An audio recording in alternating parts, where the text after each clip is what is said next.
शहरातील प्रसिद्ध नेत्रचिकित्सक डॉक्टर कविता वर्मा नेहमीप्रमाणे सकाळी रुग्णालयात पोहोचले. मात्र आज रुग्णालयातील वातावरण अस्वस्थ होतं. रिसेप्शन जवळ डॉक्टर हर्ष आणि डॉक्टर तानिया त्यांची वाट पाहत उभे होते. ते दोघेही चिंतेत होते आणि त्यांच्या चेहऱ्यावरील काळजी साफ दिसत होती. त्यांच्या जवळ जाताच कविता यांनी विचारलं, काय झालं आहे? तुम्ही दोघे एवढे चिंतेत का दिसताय? डॉक्टर हर्षने एका पेशंटची फाईल त्यांच्या समोर ठेवली आणि सांगायला सुरुवात केली.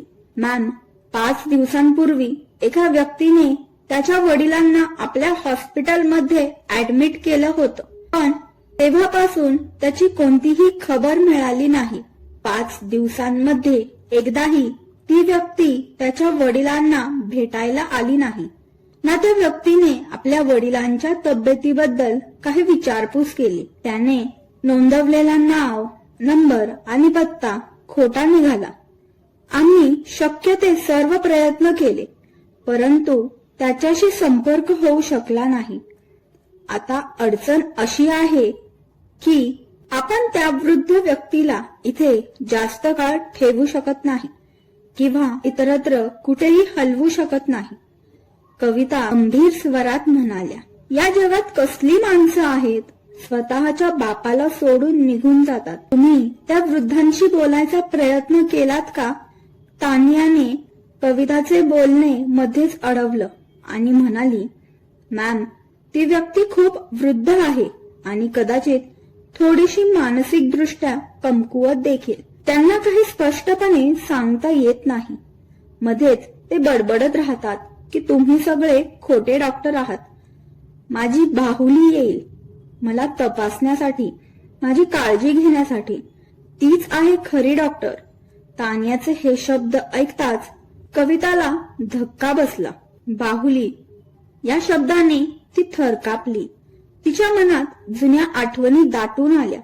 हातातील सर्व कामे सोडून कशाचाही विचार न करता डॉक्टर कविता त्या वॉर्डकडे धावल्या जेथे तो वृद्ध पेशंट ऍडमिट होता. वॉर्डमध्ये पोहोचताच कविताचा श्वास अडखळला. एका कोपऱ्यात एक वृद्ध माणूस शांतपणे बसला होता.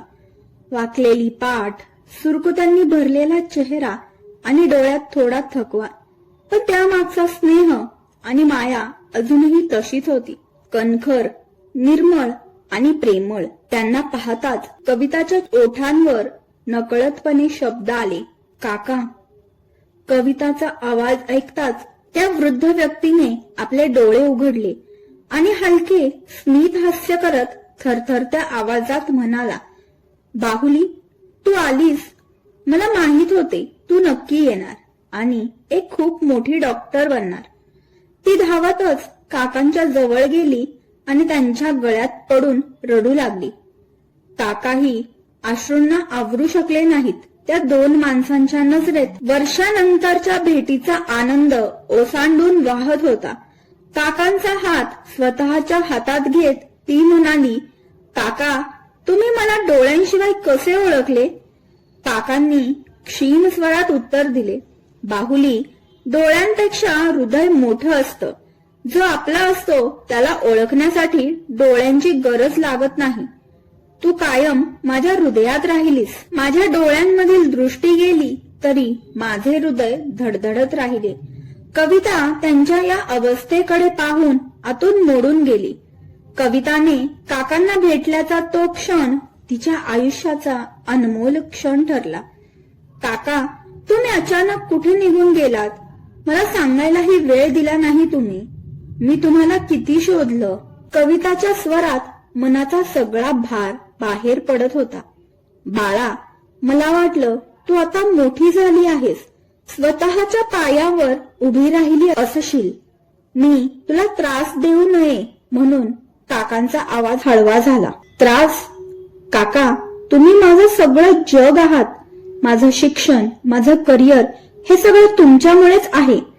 तुम्ही नसता तर माझं अस्तित्व सुद्धा नसतं.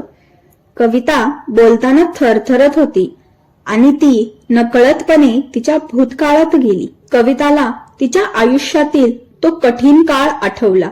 भूतकाळाच्या खोल आठवणी तिच्या मनाला चटका लावून जातात. तिच्या आयुष्याचा तो भाग जो कठीण परिस्थितीने भरलेला होता, पण त्याच वेळी प्रेम आणि संघर्षाचं अमूल्य उदाहरण देखील होता. कविता फक्त 4 वर्षाची होती जेव्हा तिला अनाथ आश्रमात सोडण्यात आलं. आई वडिलांना गमावल्याचं दुःख आणि जगण्यासाठीच्या संघर्षाची जाणीव तिच्या लहानशा मनाला रोज छळायची. अनाथ आश्रमातील इतर मुलं खेळायची, हसायची, पण कविता सतत शांत राहायची. ती खूप अशक्त होती आणि डोळ्यांमध्ये त्रास असल्यामुळे सतत आजारी असायची. तिला इतर मुलांपेक्षा कमी दिसायचं आणि त्यामुळे ते तिच्याशी फारसा संवाद साधायचे नाही.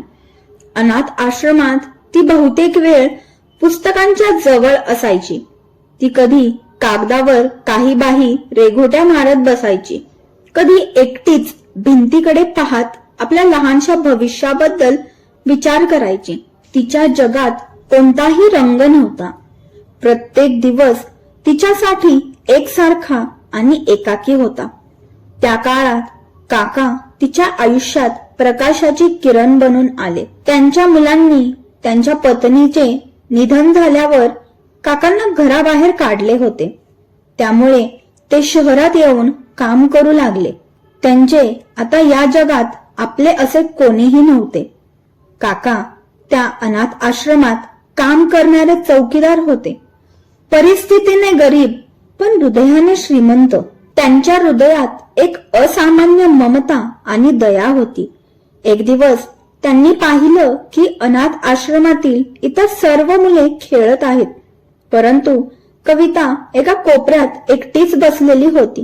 ते तिच्याजवळ गेले आणि तिला एक चॉकलेट देत म्हणाले, बाळा, तुला हे आवडतं ना? कविता प्रथम निरुत्तर राहिली, पण त्यांच्या चेहऱ्यावरची ममता पाहून ती मूकपणे चॉकलेट खाऊ लागली. तिथूनच तिच्या आणि काकांच्या नात्याची सुरुवात झाली. काका तिच्या लहान सहान गरजा लक्षात घेऊ लागले. ते रोज तिला अनाथ आश्रमाच्या गेट जवळ बसवायचे आणि तिला गाणी शिकवायचे. बाहुली, तू खूप सुंदर हसतेस, असं ते तिला नेहमी म्हणायचे. त्या शब्दांनी कविताच्या मनाला उभारी मिळाली. कविताला असलेल्या आजारामुळे तिला कोणीही दत्तक घ्यायला तयार नव्हते. हे जेव्हा काकांना समजले तेव्हा त्यांनी कविताला दत्तक घेण्याचा निर्णय घेतला. त्यांनी अनाथ आश्रमातील सर्व कागदोपत्री व्यवहार पूर्ण केले आणि कविताला दत्तक घेतले. काका कविताचे आई आणि बाबा दोन्हीही झाले. ते तिला खूप जीव लावायचे आणि तिला कुठलीही गोष्ट कमी पडणार नाही याची काळजी घ्यायचे. तिचं संगोपन करण्यासाठी, प्रत्येक लहान मोठं स्वप्न पूर्ण करण्यासाठी त्यांनी आपल्या गरजा बाजूला ठेवल्या. त्यांच्या मायेचा हात तिच्या डोक्यावर होता आणि तिचं प्रत्येक स्वप्न पूर्ण करण्यासाठी ते झटायचे. आता कविता मोठी झाली होती, त्यामुळे काकांनी तिला एका सरकारी शाळेत दाखल केलं. तिच्यासाठी वह्या पुस्तकं आणली, शाळेचा गणवेश दिला. शाळेच्या पहिल्या दिवशी कविता खूप घाबरलेली होती. इतर मुलांशी बोलायचं धाडस तिला होत नव्हतं, पण काकांनी तिला आधार दिला. एके दिवशी शाळेत काही मुलांनी कविताला असलेल्या डोळ्यांच्या त्रासाबद्दल तिची चेष्टा केली, ज्यामुळे तिला खूप वाईट वाटले आणि ती रडत रडत घरी आली. काकांनी तिला तिच्या रडण्याचे कारण विचारले. तेव्हा तिने घडलेली सर्व हकीकत त्यांना सांगितली आणि एक दिवस काकांनी तिच्या डोळ्यांच्या आजाराबाबत डॉक्टरांना भेट देण्याचे ठरवले. तिथे झालेल्या तपासणीनंतर डॉक्टरांनी सांगितलं की तिच्या डोळ्यांमध्ये एक साधा त्रास आहे, ज्यामुळे ती रंगांमध्ये गोंधळ आणि अस्पष्टतेचा अनुभव घेत होती, जो योग्य उपचारानंतर सुधारला जाऊ शकतो. डॉक्टरांनी तिला चष्मा घालण्याचा सल्ला दिला. काकांनी तिला त्वरित चष्मा घेतला आणि जेव्हा कविताने चष्मा घालून पाहिला तेव्हा तिला आश्चर्यकारकपणे सृष्टीचं बदललेलं रूप दिसू लागलं. कविता चष्मा घालून रस्ता चालताना झाडांच्या रंगांचा, आकाशाच्या निळाईचा आणि माणसांच्या चेहऱ्यातील हसूचा आनंद घेऊ लागली. जग अचानक एक नवीन सुंदर ठिकाण बनलं. तिने कधीही विचार केला नव्हता की तीही अशी जग पाहू शकेल. डोळ्यांचे महत्व तिच्या मनात खूप महत्वाचे ठरले. तिच्या जीवनातील अंधार एकाकी लयबद्ध प्रकाशात बदलला होता. तिला कळालं की डोळे केवळ एक शारीरिक अंग नसून ते आपल्या जीवनाचा एक महत्वाचा भाग आहेत, जे आपल्या भावना, आपला दृष्टिकोन आणि आपल्या आयुष्यातील रंग व्यक्त करतात. जर माझ्या डोळ्यांना चांगला उपचार मिळू शकतो तर माझ्यासारखेच अजून किती लोक असतील, त्यांना का नाही? त्याच वेळी तिने ठरवलं की ती एक नेत्र चिकित्सक होईल, ज्यामुळे ती इतरांच्या डोळ्यांना सुधारू शकेल व गरिबांची सेवा देखील करू शकेल. तिने विचार केला, माझ्यासारख्या नेत्रहीन डोळ्यांमध्ये त्रास असलेल्या अशा अनेक लोकांना देखील त्या अंधारातून बाहेर काढायला हवं. कविता शिकण्यात खूप हुशार होती. तिचा आत्मविश्वास आता काकांनी वाढवला होता. शाळेत तिने पहिल्या रँकने परीक्षा पास केल्या. त्याचवेळी ती काकांसाठीही काहीतरी करण्याचा विचार करायची. एकदा तिने त्यांच्या फाटलेल्या शर्टाची शिवण लावली आणि म्हणाली, काका, मी मोठी झाले की तुम्हाला सगळ्या गोष्टी देईन. काकांनी हसत उत्तर दिलं, बाळा, तू फक्त शिक. माझं सगळं सुख तुझ्या यशात आहे. ते रोज तिचा अभ्यास घेऊ लागले. बाहुली, तू एक दिवस मोठी होशील आणि सगळ्या जगाला दाखवशील की तुला कमी लेखणं किती मोठी चूक होती, असं ते तिला नेहमी बोलायचे. कविता मोठी झाली. शाळेत चांगल्या गुणांनी यशस्वी झाली. तिची मेहनत आणि काकांचं प्रोत्साहन यामुळे तिने मेडिकल कॉलेजला प्रवेश घेतला. शिक्षणासाठी काकांनी आपली सर्व जमापुंजी खर्च केली. काही वेळा त्यांनी स्वतःची झोपडी विकायचं मनाशी ठरवलं. पण कविताचं शिक्षण कुठेही थांबू दिलं नाही. कविता शिक्षणासाठी दुसऱ्या शहरात गेली. तिथे काकांसोबत तिच्या भेटी कमी झाल्या, पण तिचं मन नेहमी त्यांच्या सोबत असायचं. सुट्ट्यांमध्ये ती त्यांना भेटायला जात असे.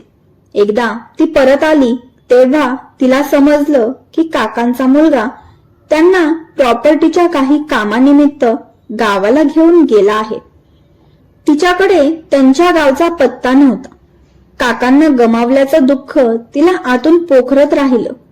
कविता पुन्हा एकदा अनाथ झाली होती, पण तिने काकांना दिलेल्या शब्दाखातर मेहनत करायचं ठरवलं. तिथे राहून ती अभ्यासात रमली. कविताने स्वतःला करिअरमध्ये व्यस्त ठेवलं, पण काकांच्या आठवणींना तिचं मन भूतकाळात हरवायचं.